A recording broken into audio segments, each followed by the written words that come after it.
A couple months back, I was contacted by Dewallie, and they asked me if I wanted to try a new little mini laser that they had out.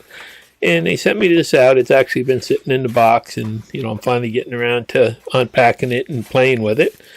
So basically, it's a very compact, small laser. It's kind of like one of the little laser peckers, I think they call them. And it comes with a folding stand, and a little USB power plug comes with it. A couple pieces of material and a cell phone holder, and a couple pieces of Baltic birch. And then there's a ruler there for setting the focus on it. A pair of safety glasses, which we'll get into that in a while. They definitely are needed. And a little laser unit. It's a little self-contained compact laser cube there. Comes with a little piece of plastic you have to remove from the lens before you can use it. The protector on there, and that's it. You're pretty much ready to go. You just pull that off, and then you just snap that right in the holder there. And there's also a mount for tripod I'll show you later.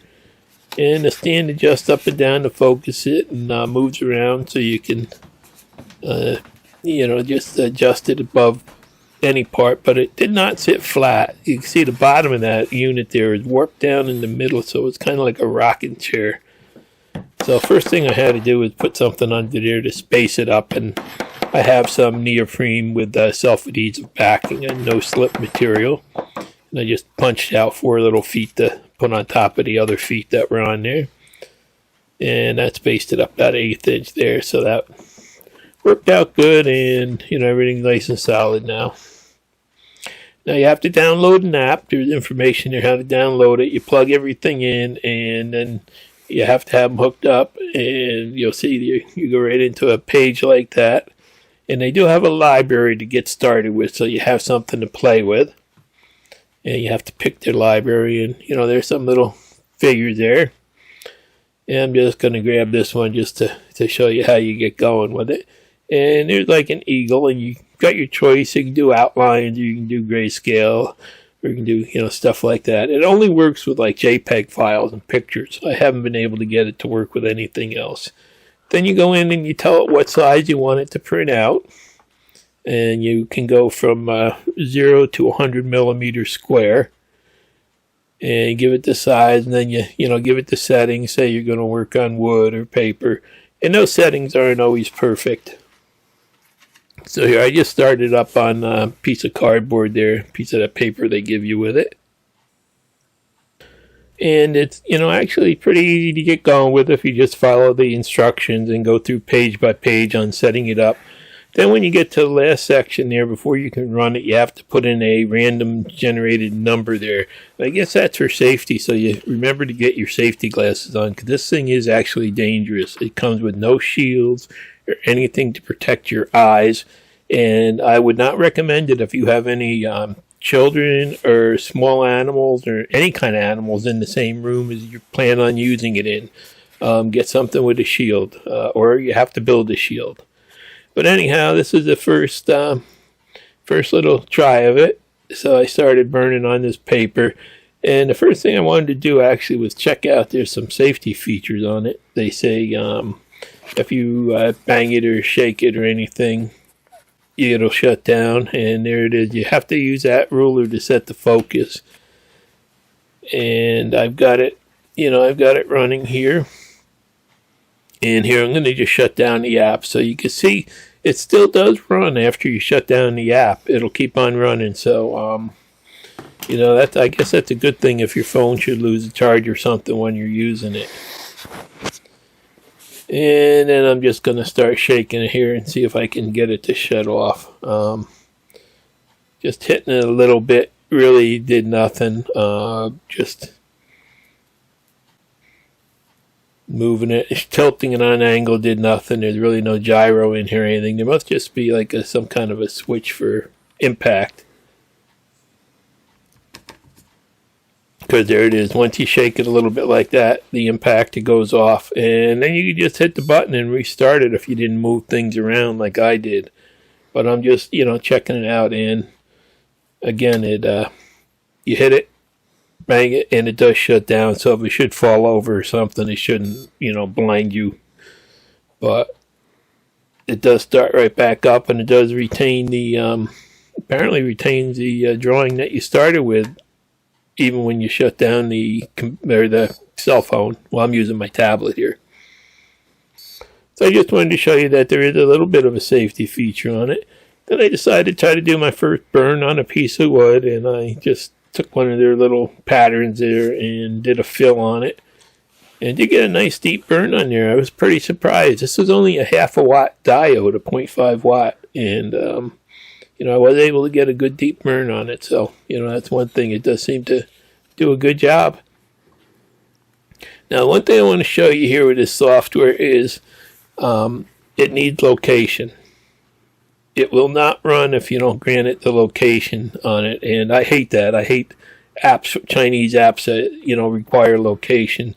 So I turn it off every time that I shut the app down, and then I wind up having to turn the location back on just to use the machine. So, that's something that I really don't like about this and the way the software works.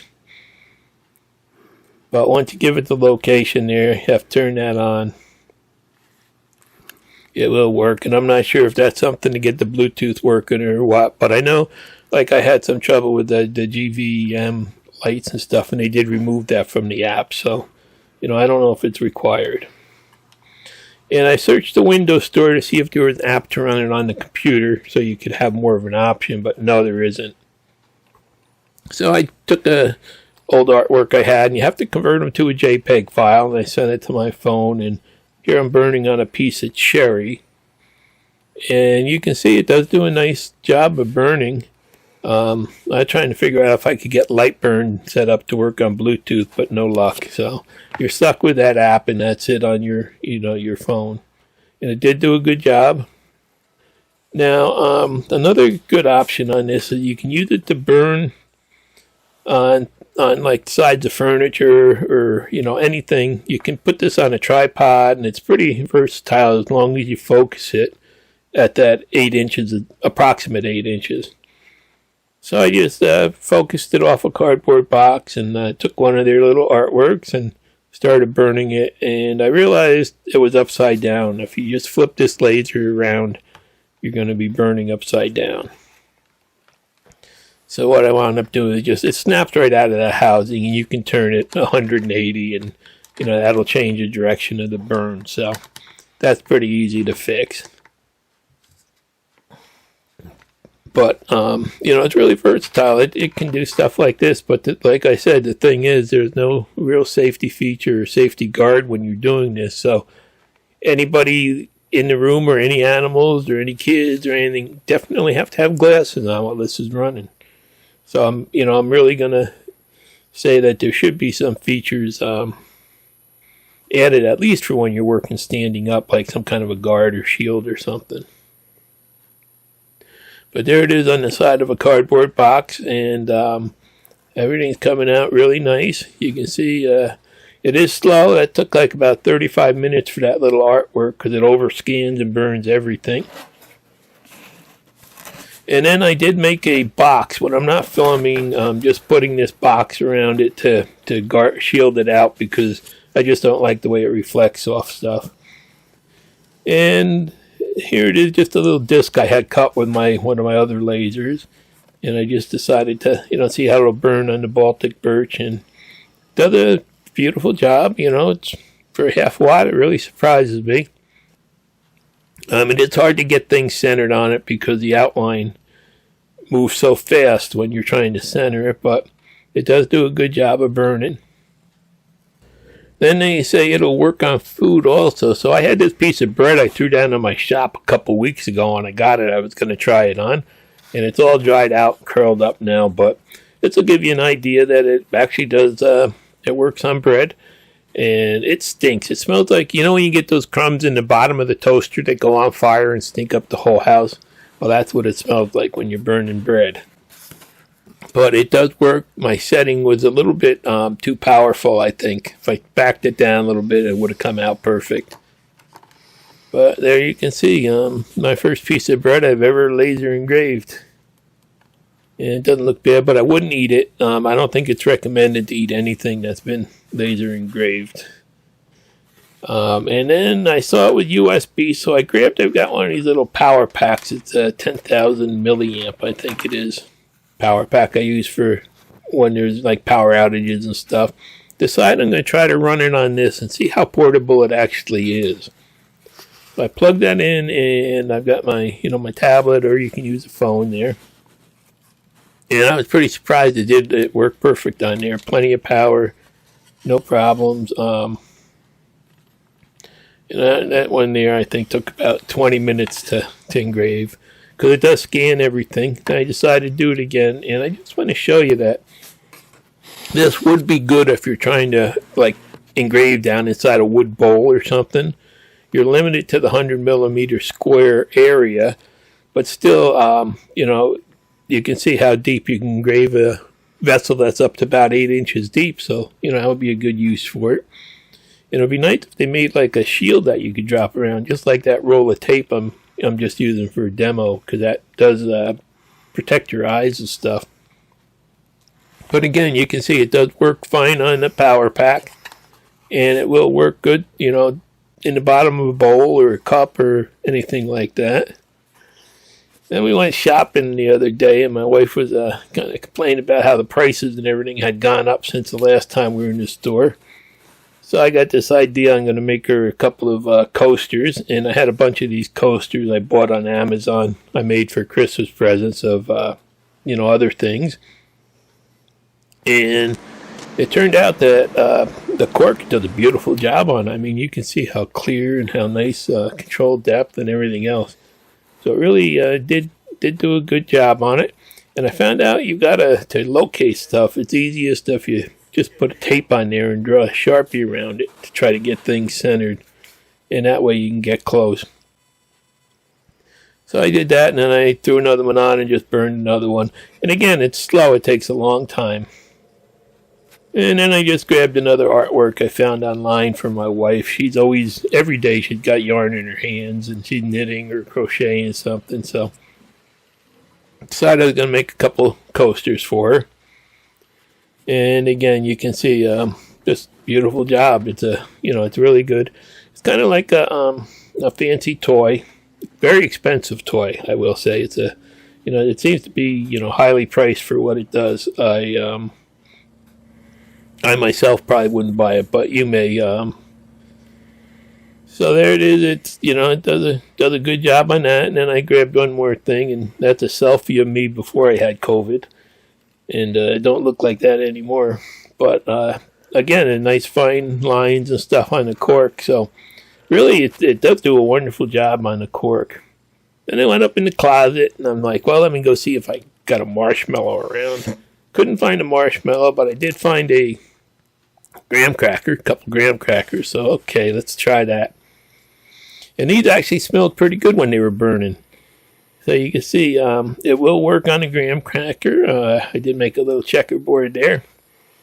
But like I said before, I wouldn't recommend eating anything that you burn with this, because it's just not good for you. So I got that done, and then I decided to try a picture, and I had a picture on my tablet there of my wife. I took just kind of a face shot out of it. And I set it up to be 100 millimeter square, which is the maximum burning area of this, and decided to try burning it. Now I can see that the settings aren't on, it's a little bit dark, and, it just doesn't have the grayscale capability of my other lasers that really don't cost that much more than it. So, and the one thing is that little 100 millimeter square picture there took over 5.5 hours to engrave, so it is extremely slow, and I definitely wouldn't recommend it for pictures unless you got a lot of time. So then I grabbed that little phone holder that they give you, and I don't know what type of wood it is, but it actually really burned nice. I was pretty amazed. Nice crisp lines, no burning. It's got some kind of finish on it. You can see that outgassing. That's why you don't want to breathe the fumes from these things. You want to make sure that you got good ventilation, or you're outside using it. But pretty much you can see there, it does, it did do a really nice job on that. I was really impressed. So I just figured I'd show you the capability of it, and like I said, I feel that, you know, it can be dangerous. It should have some more safety features, but it does work good if, you know, you're willing to work around that and come up with an enclosure or something to, you know, hide the beam here. But for the price range that this is in, I think there's really better other options too that you might want to, you know, research. Something that'll use better software, because this can just basically burn JPEG files, I found. And that library is hard to use. You can't add, I couldn't add my own stuff to it. So I just thought I'd, you know, go through and show you what it's good at and what it can do. And, you know, I don't know, it does work good, and I don't know how long the laser lasts or anything because it's a new product. But, you know, it is a toy. It's a fun toy, but dangerous yet. And there's that 1/4-20 mount, so you can put it on a tripod. And one thing I did notice, after about 30 hours of my use, there's like a spot burned in that lens on the front there. So I'm not sure, you know, what that does or if it affects it or anything. But, you know, I did notice that when I looked at it. So I guess the way I see it, this thing may be good if you need something that's really portable for like craft shows or something like that. But, you know, it's not fast, but it will get the job done. And it is completely portable if you got a little power bank and a phone. That's all it takes to run it. So I just, you know, wanted to show you what it can do. And, you know, again, there it is. That's what I did with it so far. And I did do a good job on basically everything. And the picture I'm not sure about because of the settings. Thanks for watching. Please subscribe.